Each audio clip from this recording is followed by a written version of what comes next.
pão, queijo para esta pergunta, a não ser que é importante reduzir o máximo possível a exposição. E finalizando, o monitoramento biológico não nos garante que a substância não terá um efeito teratogênico ou carcinogênico. Também é isso que eu quero dizer. Nós estamos falando de monitoramentos diferenciados. Tá? Eu quero entrar nessa polêmica aí. Vou começar pelo fim.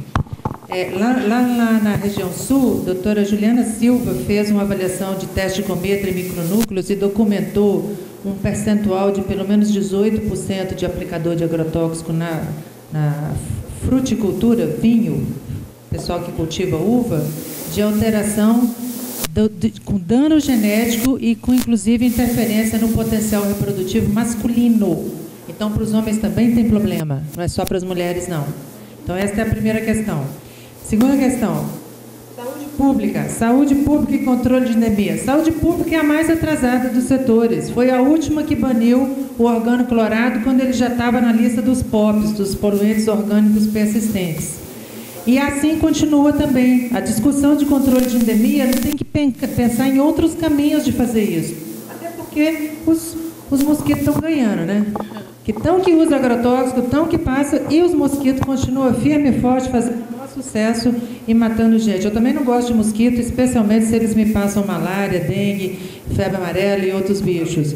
Mas a gente tem que encontrar outros caminhos e certamente o organofosforado não seria um bom caminho, porque é um produto extremamente tóxico, entra pela pele, então ela entra de uma maneira global em todas as portas de entrada do corpo. E monitorização biológica, eu falei aqui antes, a gente só tem na prática a colinesterase. Quando é muito chique, a gente tem a eritrocitária, mas em geral a gente só tem a plasmática. Alguma coisa de paraquat em alguns dos sítios a gente tem, e todo o restante dos outros tipos químicos. Vamos falar dos comuns. Piretroide, tem algum laboratório nesse país que dosa piretroide? Vamos falar do campeão de vendas. Tem algum laboratório nesse país que dosa resíduos de glifosato para as pessoas? Campeão de venda absoluto. Tem algum nesse país que dosa resíduo de mancozeb, campeão dos fungicidas? Não tem. Então, nós temos um outro abacaxi nessa terra, que é melhorar a nossa estrutura laboratorial para acompanhar aquilo que a gente vê nas publicações internacionais, porque nós não estamos tendo nem aquilo, nem em ambientes de pesquisa, nem Fiocruz, nem grandes universidades federais. Então, nós estamos patinando na questão laboratorial, sem dúvida alguma. Isso não é solução. A solução é mexer no modelo de produção. Mas, do ponto de vista de contaminação, certo? Minha pergunta. E veio uma pergunta aqui para mim, falando sobre colinesterase, está escrita na NR7, que é exigido por organofosforado e carbamato. Carbamato é só algumas horas que ela altera a colinesterase, quando altera, viu? Passou de 24 horas, esquece carbamato. E aí a pessoa me pergunta, e para os que aplicam defensivos de outro grupo? Bom, a primeira coisa, não é defensivos, é agressivos. De outro grupo. Outros grupos a gente não vai captar nada. E eu estou levantando a discussão que mesmo para o organofosforado dentro do prazo hábil não está se comportando como um bom marcador. E aí ele aponta especificamente para os alcoólatras. É um fígado só. Se aquele fígado está bombardeado, seja por hepatite B, por hepatite C, por álcool, por medicamentos ou por qualquer outra razão, a condição desse trabalhador trabalhar com agrotóxico é quase nenhuma. É aquilo que a gente faz quando a gente está dentro de uma indústria, que você vai fazer exame admissional para quem vai para a área química, e você deveria medir, sim, como é que está o gama-GT, como é que está a parte respiratória, antes de autorizar a pessoa a ir para lá. Então, deveria ser... Aqui está na minha frente, que é a Divora, que mexe bastante com essas questões de hepatotoxicidade. É um dos grandes problemas, eu concordo com o João. Tem que medir fígado, tem que medir rim, tem que medir tireoide, conforme o grupo químico, tem que ver como é que está a parte respiratória. Ou seja, é uma coisa inviável no dia a dia. Então, vamos parar de usar o produto, que aí fica mais fácil, mais barato da gente fazer o acompanhamento.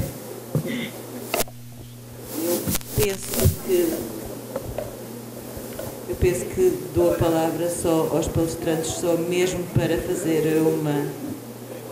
Não tem mais nada que acrescentar? Primeiro, as senhoras. Não, é só para finalizar rapidamente, agradecer a oportunidade, a gente sempre aprende aqui com os colegas todos. E só falar uma coisa, que também eu acho que fica na nossa lista de questões, que é, bom, que é um pouco isso que a Anís começou a falar e que foi objeto da pergunta. Bom, o trabalhador é alcoólatra. Ele é alcoólatra, mas ele expõe a múltiplos produtos também. Aí eu pego um exame hepático completamente alterado. Eu vou falar que é por causa do álcool e vou esquecer as outras coisas? Mas eu acho que essa é a nossa tendência. Nós estamos tão ligados e já incorporamos, que bom, que álcool e tabaco, por exemplo, tirando o tabaco, são fatores de risco, que a gente esquece outras coisas. Né? Então, no mínimo, aqui numa situação dessa, nós temos múltiplo risco, múltipla situação. Se eu não consigo dizer o que é um, o que é outro, pelo menos sem ser da minha conduta, é um pouco de assumir, olha, eu estou com 2 problemas, eu vou ter que lidar com 2 problemas. Tá? Muito obrigado e espero encontrá-los aí para mais conversas. Não há discriminação, é mesmo só para encerrar. Eu queria, inclusive, agradecer a oportunidade da gente discutir um pouquinho esse impacto e, se desse tempo, eu queria fazer uma discussão com vocês, inclusive com os médicos do trabalho, sobre a questão dos transgênicos. Pergunte, quando o trabalhador trabalha com a soja, com milho, com algodão, não só perguntar o tipo de agrotóxico que ele utiliza, da questão da multi-exposição, mas pergunte se a soja que ele estava trabalhando é transgênica. Por quê? Porque o impacto na saúde da soja transgênica é muito maior. Porque a soja transgênica ela é resistente ao glifosato, né? Ela não é resistente à praga. Então, você usa muito mais glifosato durante o período e depois como é que você faz a dessecção, porque lá no processo de produção da soja você desseca ela rapidamente, em uma semana ela madura, cai a folha para você tirar ela rapidamente para plantar o milho ou plantar o algodão, né? Desseca-se com paraquat ou diquat, que é extremamente tóxico, inclusive pulmonar e renal, e que é proibido na União Europeia, e que é muito mais prejudicial, enquanto que a soja comum, você não usa o glifosato durante, né, porque ele mata um ato e mata a soja, usa ele antes e para dessecar com glifosato. Não estou falando que não é prejudicial, menos prejudicial, mas a transgênica é muito mais prejudicial porque usa o paraquat. Então, pergunte. Ou o 2,4-D, que é extremamente tóxico, cancerígeno, né? E que tem lá um dos produtos bastante tóxicos, que é a dioxina, né? E que a gente fazer toda uma discussão do milho transgênico. E a grande questão dos transgênicos não é porque os verdinhos brigam porque é transgênico, não. A grande questão do transgênico é o resíduo de agrotóxico. Você vai ter um nível, a soja transgênica, por exemplo, um nível maior de resíduos de agrotóxico, de glifosato, e o paraquat, ou diquat, ou 2,4-D, que é bastante prejudicial à saúde. Então, a gente tem que pegar por esse lado da toxicologia, e não porque tem essa questão também, porque você vai ter o gene de uma bactéria, um pedacinho do gene da bactéria dentro do gene da soja, que se alguém tiver alergia à bactéria vai ter esse problema. Mas o grande problema é do resíduo de glifosato. Não é à toa que no Brasil 1 quilo de soja passou de 0,2 miligrama do permitido para 10 miligramas do permitido num quilo de soja de glifosato. E na União Europeia continua 0,2 e continua proibido de quat e paraquat, e por isso que não entra a soja, inclusive in natura, na União Europeia. Mas entra na China, entra na Índia, vai na África e no Brasil. Eu penso que nós temos que acabar. Eu quero agradecer aos palestrantes, que foi excelente. Quando cheguem as perguntas...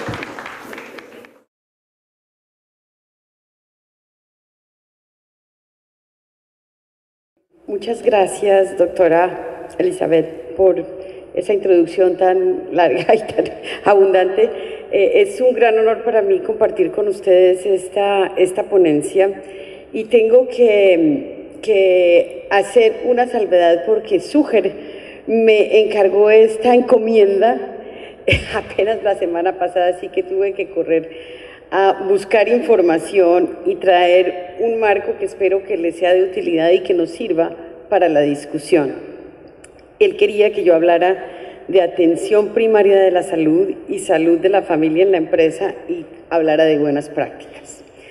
En el proceso de búsqueda, obviamente, encontré algunas cosas interesantes y obviamente me basé en la conferencia en donde hemos venido organizando las competencias del equipo de atención primaria de la salud con las competencias en salud ocupacional. Es un trabajo que se ha venido realizando desde la Organización Mundial de la Salud. Ya llevamos 2 años trabajando en esto, con una declaración que se hizo en La Haya, donde fue la primera reunión, otra reciente en donde logramos en un grupo de trabajo con centros colaboradores definir algunas de esas competencias y en coordinación y consenso con WONCA, la organización mundial que recoge a los médicos de familia y a los médicos generales, quienes son los que usualmente trabajan en APS, en atención primaria de la salud.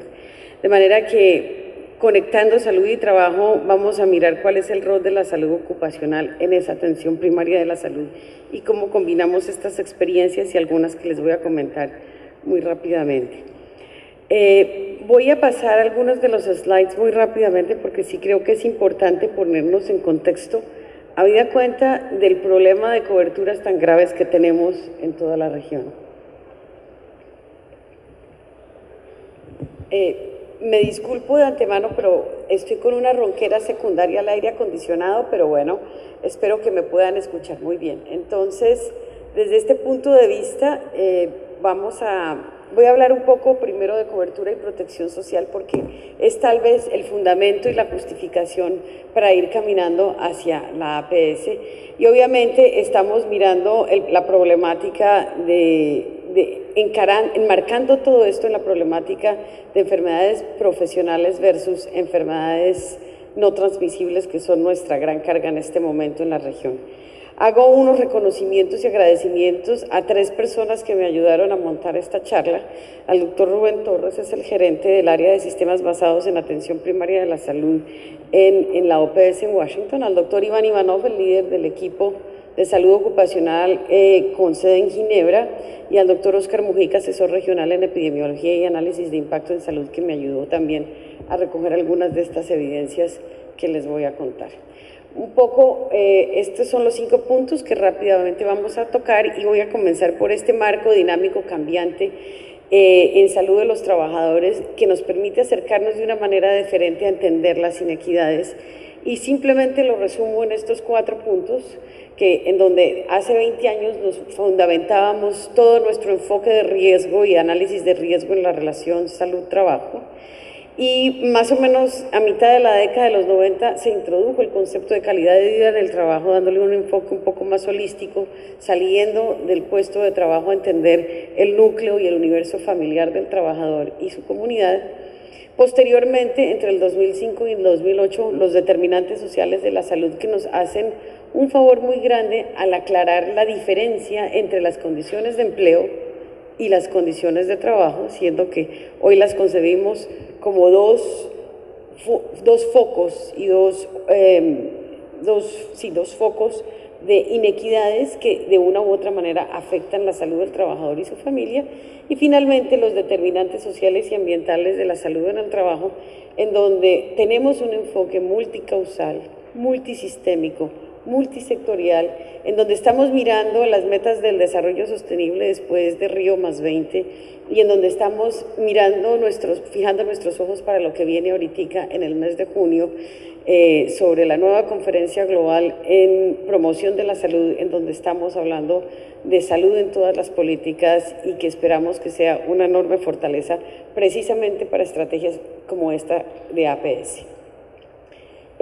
Recordándoles a ustedes lo que nos mostró el los determinantes sociales de la salud en función de la diferenciación entre las condiciones de empleo y las condiciones definidas por la organización del trabajo, todas ellas contribuyendo con las relaciones de poder y de política a la generación de inequidades en la salud. Y por supuesto, el detalle de cada una de ellas en el micromarco teórico de esas relaciones, en donde los comportamientos relacionados con la salud, los cambios fisiológicos y los factores psicosociales juegan hoy en día un rol muy importante para entender y abordar estas inequidades.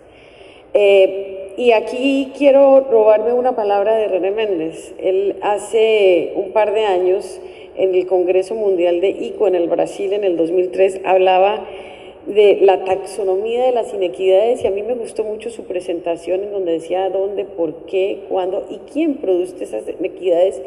Y resumiendo una charla muy bonita, magistral, que él presentó, me atreví a resumirla aquí en cómo se distribuyen o cómo se comparan geográfica, espacialmente, regionalmente o nacionalmente las inequidades, y tenemos montones de ejemplos para tenerlos presentes. El por qué tal vez es el punto más crítico para nosotros, que son los criterios de división del trabajo, tanto en condiciones de trabajos y peligros, como en la cultura de la sindicación, como en el reclutamiento y el poder del económico prevalente, y en donde, con base en los criterios que hoy prevalecen para ingresar a la fuerza de trabajo, vamos a tener que repensar cómo analizar esta situación.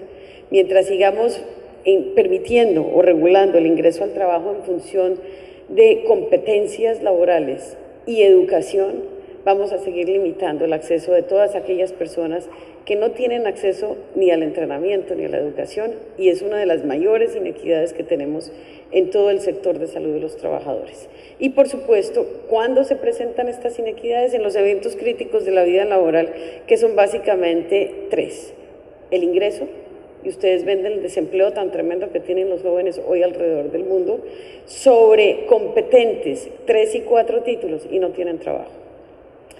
Y al egreso, al retiro, el retiro que hoy en día se está postergando precisamente porque, por la segunda inequidad, y es que no hemos preparado el relevo generacional para que las generaciones que van saliendo vayan siendo reemplazadas con gente que las reemplace efectivamente. Y son tal vez los 3 momentos más difíciles de esa inequidad, con base en esos criterios de división del trabajo.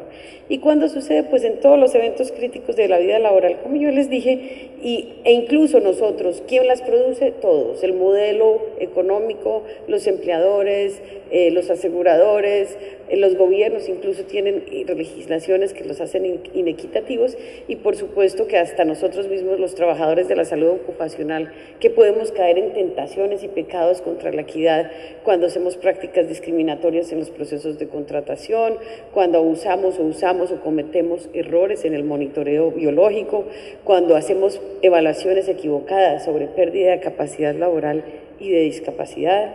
En el reporte y el registro de ATP, esta es una de las más grandes inequidades que tenemos. No tenemos datos de enfermedad profesional que nos ayuden a establecer líneas de base para trabajar. La ideología y el liderazgo movido por la productividad y las metas económicas, y esto atañe, tal vez en Brasil no se sienta tanto porque ustedes no tienen aseguradores privados, pero hay otros países en donde esto es un problema fundamental. Obviamente el silencio del trabajador ante las condiciones de trabajo inaceptables, y obviamente las formas de violencia en todas sus categorías, incluidas las formas de acoso que ahora se han vuelto tan frecuentes en el lugar de trabajo, de manera que todos contribuimos y todos tenemos que estar pendientes de estas inequidades.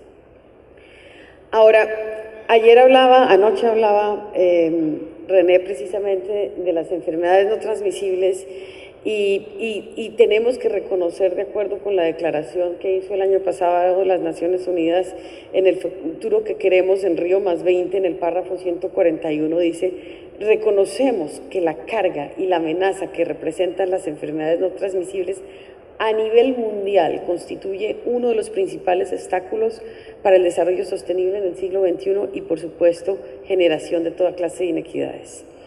Cada año, 14.2 millones de personas entre 30 y 69 años fallecen por esta causa, y ustedes miran el tamaño de las enfermedades no comunicables en las barras.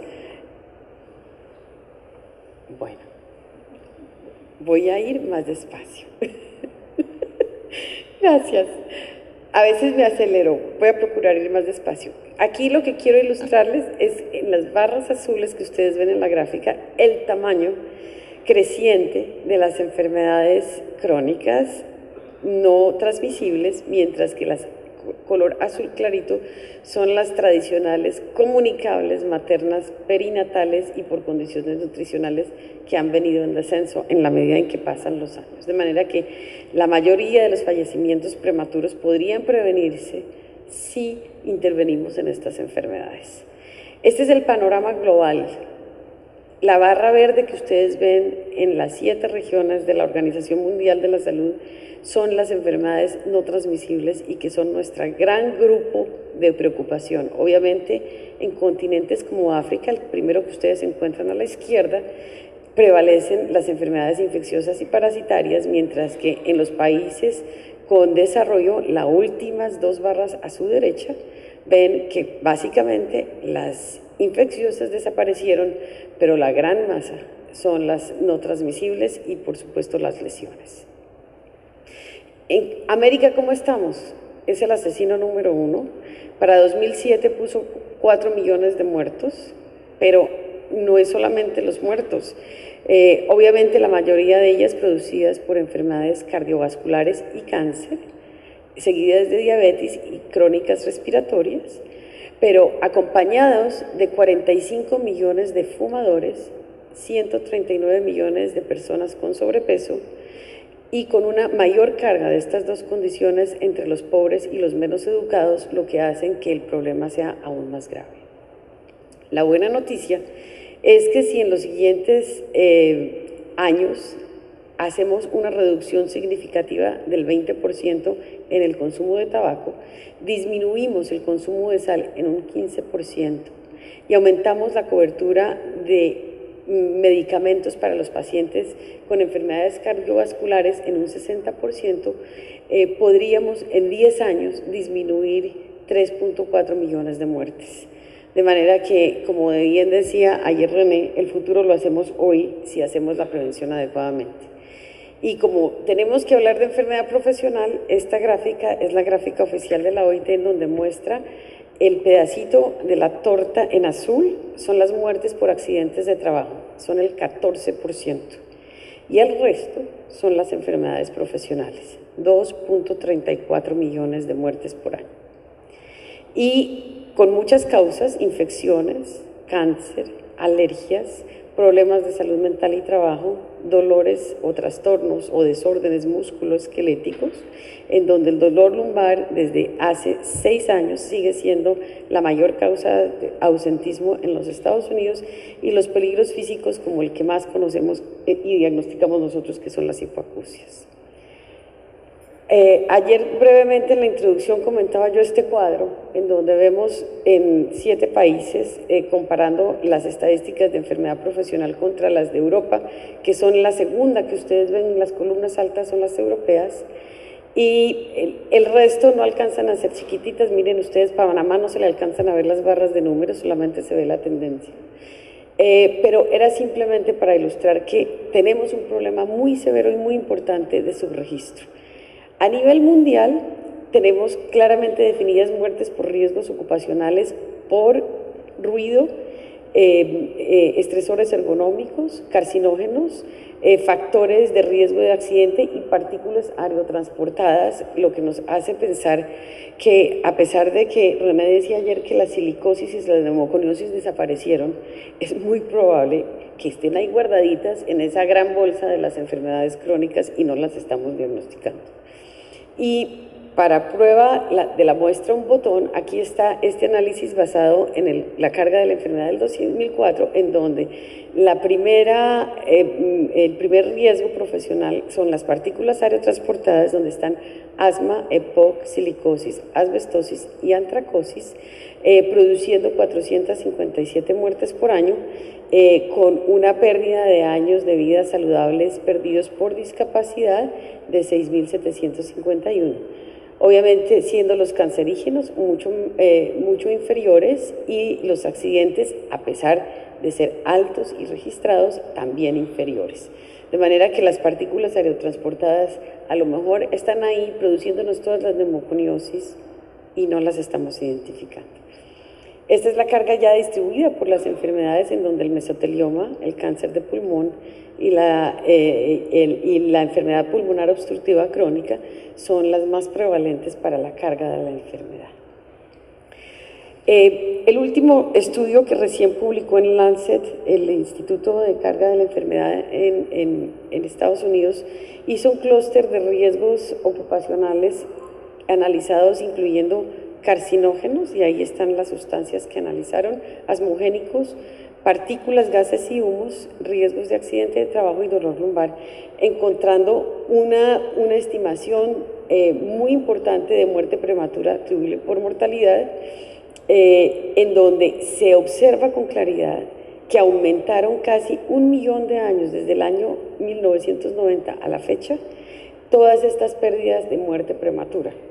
¿Esto qué significa? Que son todas muertes que desde el trabajo podemos prevenir. Y lo mismo con discapacidad y muerte prematura, en donde las más altas cargas se vieron en el Cono Sur, Brasil, Paraguay, Argentina, Chile y Uruguay, en comparación con los de Norteamérica. Y obviamente el dolor lumbar vuelve a ser el más prevalente en términos de discapacidad, y las exposiciones a cancerígenos más importantes en Norteamérica, donde se pueden evaluar un poco mejor que en el resto de la región, fueron el asbesto en primer lugar y los humos de segunda mano y el diésel en el Cono Sur. De manera que estamos enfrentando la vieja epidemia de las tradicionales y entrando a entender qué nos viene, como decimos en colombiano, pierna arriba. Los desórdenes musculoesqueléticos, las enfermedades cardiovasculares, los desórdenes mentales y emocionales, las enfermedades emergentes como la hipersensibilidad química múltiple, los cánceres ocupacionales, los trastornos por disruptores endocrinos y aquellas causadas por las nuevas tecnologías que todavía tienen un gran interrogante, como son la nanotecnología. Con el agravante de que tenemos una región con muy mala información, por variedad de fuentes y por su calidad, se superponen muchas de las fuentes de los países. Recordemos que la región tiene 36 países y nosotros las estadísticas que presentamos son de 9 países, pero además son solamente de los trabajadores afiliados a la Seguridad Social, o sea que nos muestran aproximadamente el 40% de la población económicamente activa. Que estas cifras que vimos ahorita son la puntica nomás de esa pirámide que ustedes ven ahí de las enfermedades reportadas. ¿Qué no se reporta? Aquellas conocidas y relacionadas con el trabajo, aquellas con atención médica pero que no se relacionan con el trabajo, por lo que decíamos anoche, el trabajador se enferma de lo que el médico sabe. Si el médico no sabe, entonces recibe atención pero no la relaciona con el trabajo.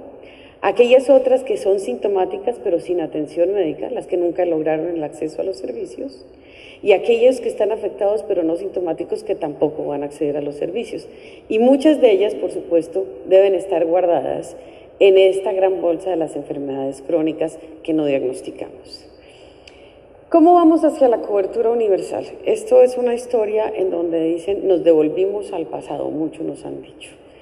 Desde la Constitución de la OMS en el 48, en donde se hablaba de la salud como un derecho humano, hasta su declaración de Alma Ata en 1978, en donde Salud para Todos abanderó la atención primaria de la salud como la alternativa para llegar a esta cobertura total. Y pasaron prácticamente 30 años en donde entre los paquetes de salud, la privatización, el deterioro de las organizaciones administrativas y el desconocimiento de la importancia de la salud pública condujo a ampliar todas las inequidades que ya hemos mencionado y solamente hasta el 2010, con el Informe Mundial de la Salud, volvemos a pensar en el financiamiento hacia la cobertura universal, y en el 2012, con la resolución de Naciones Unidas, se empieza a actuar pensando nuevamente en ellos. Pensando que la cobertura universal en salud le permite a la OPS una cobertura universal como objetivo general y unificador, y obviamente la oportunidad para consolidar y mantener logros de los últimos años. Con dos componentes y tres dimensiones, porque queremos servicios integrales y queremos protección económica en todas las barreras. Muy bien, yo voy a ir aquí muy rápidamente, simplemente recordando que existe un plan global de salud de los trabajadores con 5 objetivos muy específicos y que pretenden, entre otras, mejorar el funcionamiento de los servicios de salud y el acceso a los mismos. Y para eso se necesita disminuir las desigualdades en los diferentes países y sectores y fortalecer las capacidades de los sistemas mediante la ampliación del acceso a las intervenciones esenciales, fortalecer la gobernanza, crear normas globales de protección de la salud en el hogar y en el trabajo, y estimular las empresas en los contextos, en su contexto para promover la salud más allá del lugar de trabajo. Algunas experiencias exploradas nos indican que tenemos la necesidad de hacer un mejoramiento en la equidad en salud. Tenemos que mejorar los sistemas para volverlos centrados en las personas, no en los colectivos. Eso es una contradicción que en salud ocupacional se convierte en dilema, y creo que aquí podrá ser un motivo de discusión. ¿Cómo convertimos nuestro enfoque colectivo para atender el enfoque centrado en la persona? ¿O cómo hacemos para centrar en el trabajador sin perder el enfoque colectivo de la salud ocupacional? Creo que era uno de los planteamientos que hacía anoche René, que me parece interesante retomar. Y obviamente necesitamos asegurar la disponibilidad, eliminar las barreras de acceso y organizar la protección social para poder llegar realmente a tener ese enfoque centrado en las personas y la comunidad, y dando ese viraje hacia la atención primaria. Este modelo, que es el que hemos venido trabajando, nos ubica la salud ocupacional y los servicios de salud ocupacional. Ustedes los ven en la esquina izquierda inferior de la diapositiva, en contraposición con los del hospital, y creemos que entre más diagnostiquemos enfermedades profesionales, tristemente más fracasamos los especialistas en salud ocupacional, porque nuestra misión es precisamente proteger la salud de los trabajadores y prevenir los daños a su salud. Sin embargo, necesitamos la actuación de personal especializado, como ven ustedes en la esquina superior izquierda, y necesitamos la acción de la comunidad, de actores no sanitarios que nos ayuden y nos apoyen, y creo que Brasil en esto nos puede enseñar mucho. Desafortunadamente, la realidad brasilera difiere de muchos países en la región, y el debate en este enfoque participatorio, con liderazgo, con protección y promoción de la salud en el trabajo, sigue siendo un reto muy grande para todos. Y por supuesto es necesario, y aquí era una de las experiencias que les iba a mostrar en 3 minutos, sobre cómo tuvimos necesidad de empezar por evaluar el costeo de cuánto valen esas acciones en atención primaria, y se hizo una serie de visitas a 3 países del globo, uno en Colombia, uno en Asia y uno en África, visitando los lugares de trabajo para entender cómo se vislumbran los riesgos y cuánto le costaban a los servicios de atención en prevención primaria en materia de recoger información, dar consejo a los trabajadores o a los pacientes, investigar las exposiciones del trabajo, detallar la historia clínica ocupacional y notificarla. ¿Cuánto en prevención secundaria costaba hacer un tamizaje periódico y preocupacional y tratamientos para algunas enfermedades como los trastornos musculoesqueléticos, daños a los ojos, dermatosis y accidentes, y cuánto podría costar los elementos de protección personal para estas personas?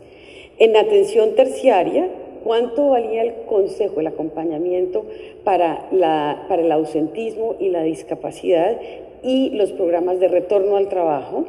y, por supuesto, cómo se hacía la planificación de costeo para evitar que esto se sobrecargue tanto para la salud ocupacional como para los servicios primarios. Y en este caso encontramos que en los 4 países que se exploraron, Italia, Tailandia, Colombia y Filipinas, había unos grandes vacíos de información que nos pedían a muy grosso modo hacer algunas estimaciones, tanto en el manejo de casos como en exámenes preventivos, en el retorno al trabajo y la visita al lugar de trabajo. De manera que el camino adelante, para no hacerlo muy largo, sí viene siendo atender lo que nos dice el mandato, en propiciar conductas saludables en los lugares libres de tabaco y entornos laborales seguros y saludables, con salud y seguridad ocupacional, con programas de bienestar y con seguro médico. Esto es lo que contiene, y lo dejo ahí para la presentación, el último plan que ha sido aprobado y que está siendo considerado la semana siguiente en la Asamblea Mundial de la Salud sobre las medidas relacionadas con salud de los trabajadores para las enfermedades crónicas. Yo creo que hay que conjugar las dos cosas y no inventarnos la rueda para hacer esto, de manera que las 3 formas para garantizar la cobertura universal de los trabajadores sea reducir la compartición de costos, ampliar la población asegurada e incluir otros servicios que realmente no están en los esquemas actuales, con el aconsejamiento, con los diagnósticos, con ampliación de la cobertura y obviamente con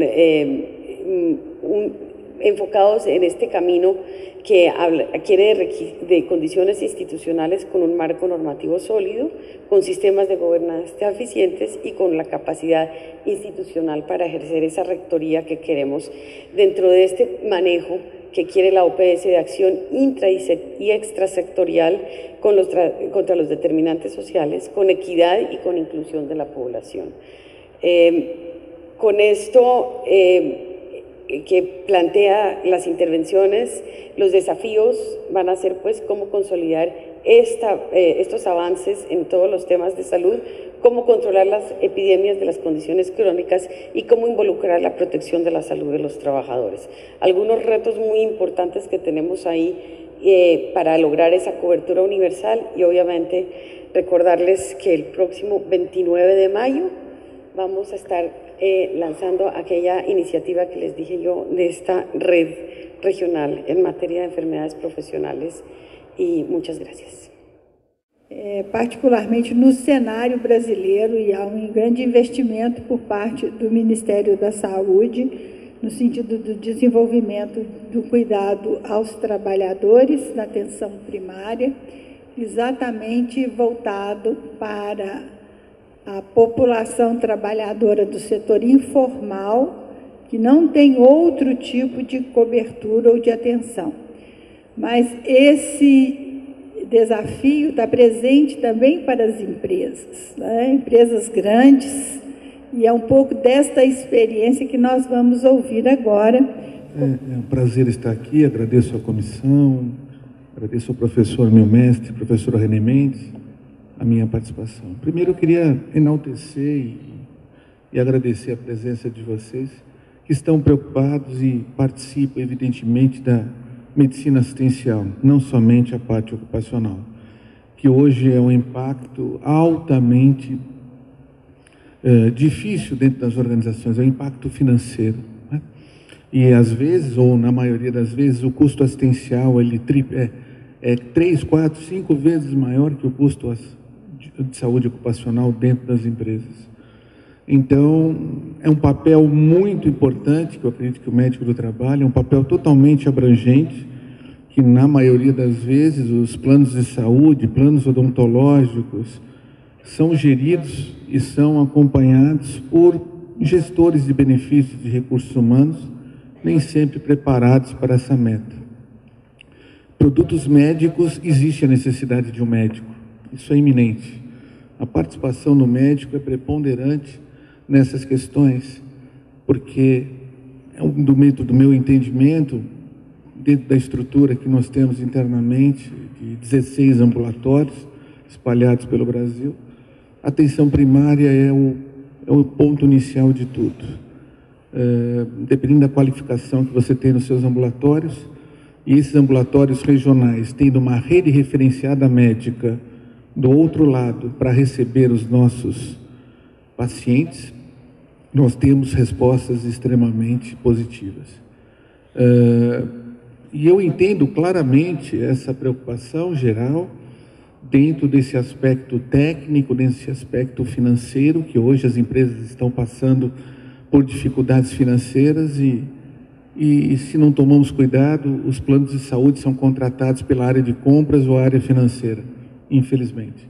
Então, o papel hoje, gostei bastante da apresentação da Beth anteriormente, colocando uma abrangência muito maior dos médicos do trabalho a nível de suas responsabilidades, participando efetivamente nas decisões e principalmente metodologias efetivas em relação ao gerenciamento do custo, através de programas preventivos devidamente identificados e dentro de sua população com estudo epidemiológico bem definido e com resultados no final de grande valia. Só finalizando esse primeiro ponto, eu falo, nós precisamos olhar muito bem quem são os operadores de saúde que estão trabalhando por nós, que região elas têm, uma equalização, evidentemente, nas coberturas e suas participações, e com qual os resultados virão gradativamente.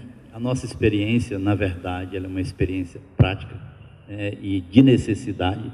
Nós somos médicos realmente de fábrica, né, de chão de fábrica. Nós atuamos integralmente dentro da companhia. Nossa companhia é uma companhia grande, né, aqui no Brasil, porém, no Maranhão é uma indústria muito grande, é uma indústria de alumínio, né, em que a gente tem mais de 2.000 trabalhadores efetivos e uma grande dependência, né, um grande número de dependentes, né, desses trabalhadores, que a gente chega em torno de 7.500 pessoas que dependem, né, desses trabalhadores. Então, a nossa experiência com a atenção integral, né, para esses trabalhadores, somado os 2.000 mais os familiares, a gente chega a 8.000.